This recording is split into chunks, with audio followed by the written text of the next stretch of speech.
3 पिढ्यांचा संसार करू नका. स्वतःची, मुलाची. अहो, नातवानी कुठल्या मीडियमच्या शाळेत जायचं हेही ठरवणारे आजोबा मी पाहिलेले आहेत. आणि सुनेनी नोकरी करावी की करू नये, कुठले कपडे घालावे आणि कुठले घालू नये. कशाला? सोडून द्या ना, त्यांचं आयुष्य आहे, त्यांना ठरवू द्या.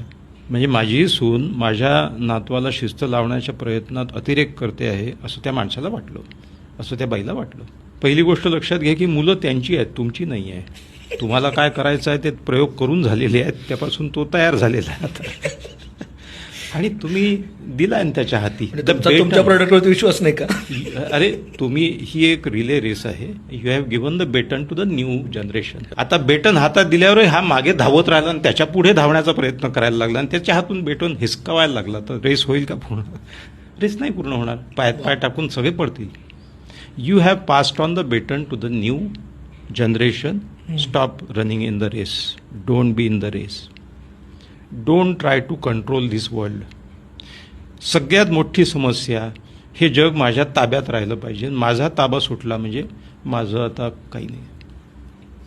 कंट्रोल सोडा, त्यांना त्यांचं आयुष्य जगू द्या.